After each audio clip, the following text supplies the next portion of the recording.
आज हमने आपको इसलिए ज़हमत दी है कि पाकिस्तान भर में अगर जमहूरियत है और जमहूरी दौर है तो आप इसमें देखते हैं कि वज़ीर-ए-आज़म की मुद्दत अगर पूरी हो जाए या वक्त से पहले हटा दिए जाएं तो नए इलेक्शन के लिए एक अबूरी हुकूमत और एक अबूरी वज़ीर-ए-आज़म आता है। इसी तरह वज़ीर आला के लिए भी यही है। एक कौमी और एक सूबाई असम्बली और कौमी और सूबाई हुकूमतों के हवाले से तो ये मामला है,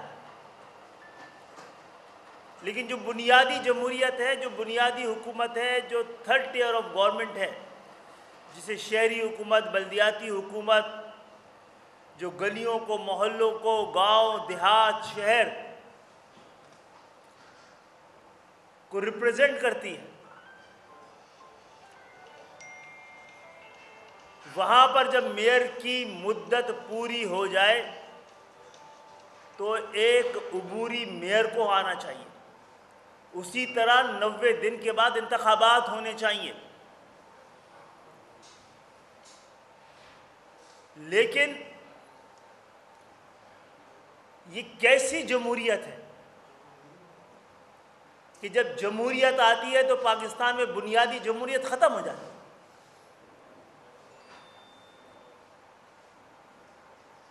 और ये मामला पूरे पाकिस्तान के लिए है, लेकिन इसकी संगीनी,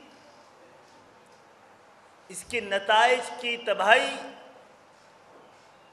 जिस कदर सिंध में है और जिसके ज़्यादा असरात सिंध के शहरी इलाकों में पड़ते हैं,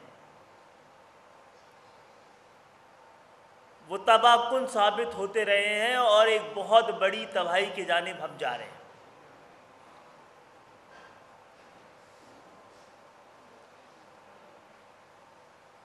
दो 2017 के सेंसस पर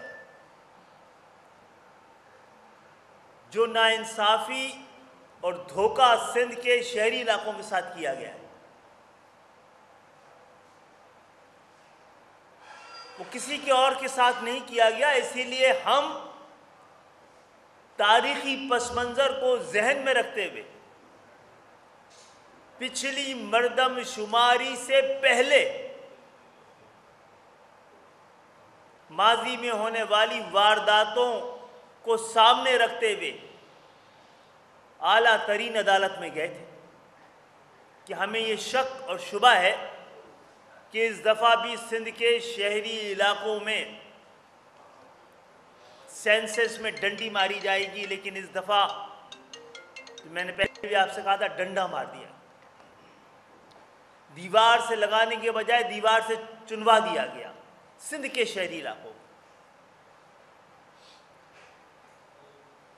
लेकिन इसको बहाना बनाकर सिंध हुकूमत ने सिंध के अंदर बल्दियाती इंतखाबात कराने से माजरत कर ली है।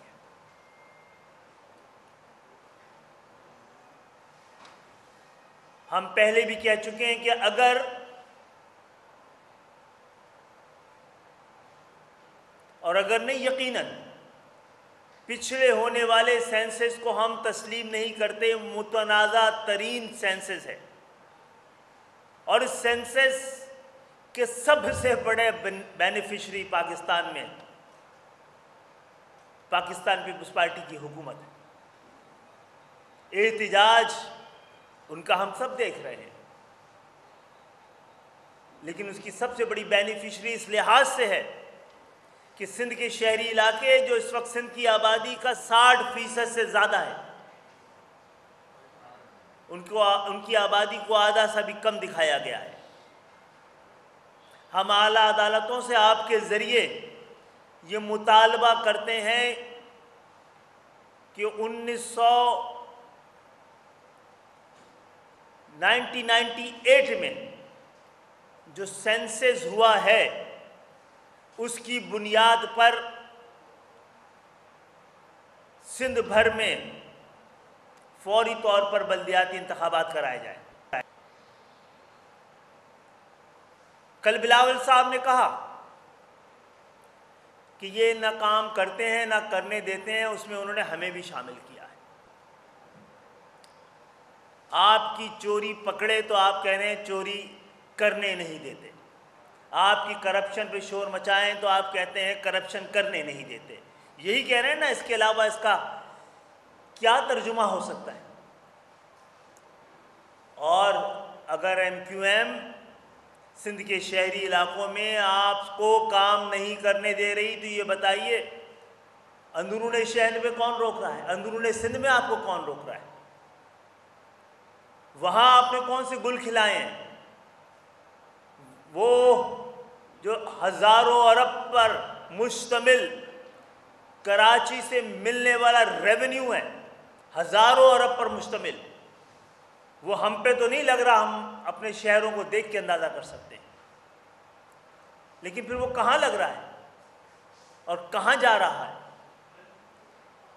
कुत्तों के काटने से तारीख के सबसे बड़े वाक़यात सिंध में हो रहे हैं, तो क्या कुत्ते उनको रोक रहे हैं? तो इस मामले की मैं बल्दियाती हुकूमत के बगैर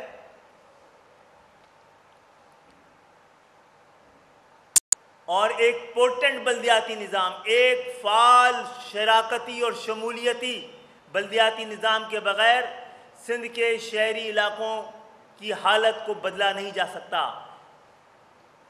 पाकिस्तान की तारीख़ में सबसे तवील अरसे तक नाकाम तरीन हुकूमत इस 11 साल में इस सिंध की और ख़ास तौर पे सिंध के शहरी इलाकों की सबसे बड़ी बदनसीबी ये रही है कि तारीख़ की सबसे बदउनवान और नाकाम तरीन हुकूमत हमारे हिस्से में आई है।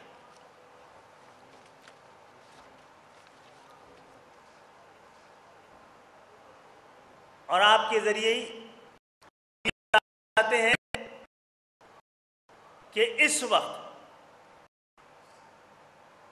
शायद कराची में आप लोगों को ज़्यादा पता होगा, गुज़श्ता 3 महीनों में तारीख़ के सबसे ज़्यादा जराइम हो रहे हैं जितनी मोटरसाइकिलों हैं जो कि मिडिल और लोअर मिडिल क्लास के तबके के लोगों के पास होती है, चोरी हो रही है, तारीख़ में कभी नहीं की गई है। और ये सब नाअहली से ज़्यादा कराची में होने वाले वाक़यात, जराइम, तबाही, ये नाअहली से ज़्यादा दुश्मनी पे मबनी है। और इस मामले पे अब ज़्यादा अरसे खामोश नहीं रहा जा सकता है। हम एहतजाज करते रहे हैं लेकिन उसकी मुद्दत ख़त्म हो रही है। अगर पाकिस्तान पीपल्स पार्टी ने अपने सिंध के शहरी इलाकों से बाहर से लाकर बदउनवान तरीन मुल्क दुश्मन और मुतासिब और नस्ल परस्त अफसरान को इन शहरों में लगाया और ख़ुसूसन कराची में जहाँ पर इनके लिए लूट मार के ज़्यादा इम्कानात होते हैं,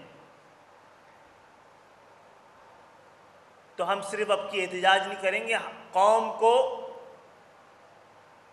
सिंध के शहरी इलाकों को मज़ाहमत पर मजबूर ना करें, वरना बहुत अरसे एमक्यूएम उनका साथ दिए बगैर नहीं रह पाएगी।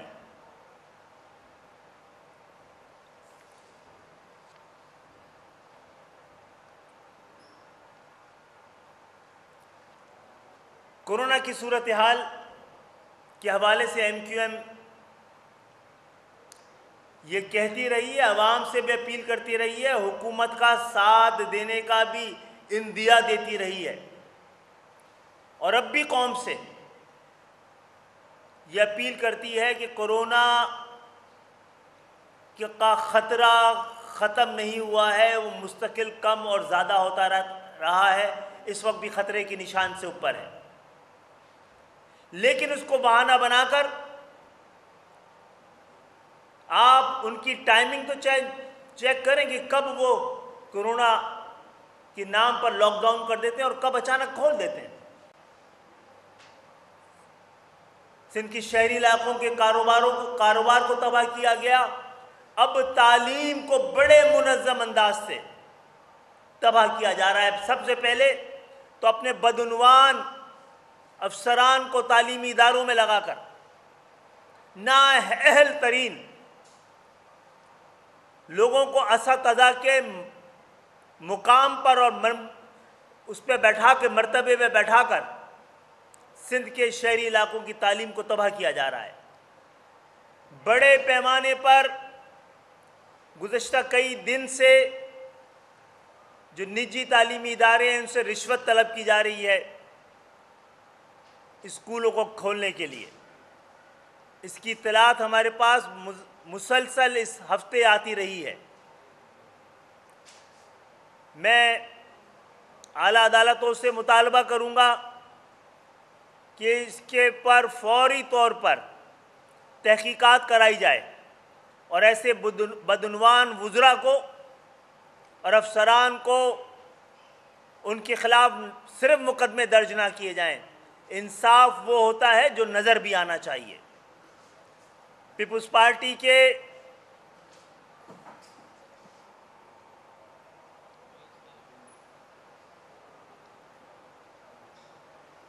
कितने ही रहनुमा वुज़रा अरबों रुपए की बदउनवानी में पकड़े गए, केसेस बने, लेकिन क्या किसी को सज़ा हुई है?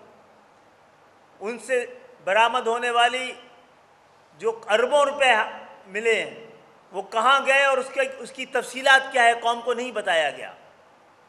आज आपको हंगामी तौर पर बुलाने का मकसद ये था कि ये बताया जाए कि अब सब्र का पैमाना तकरीबन लबरेज हो चुका है और पीपुल्स पार्टी की इरादों की वजह से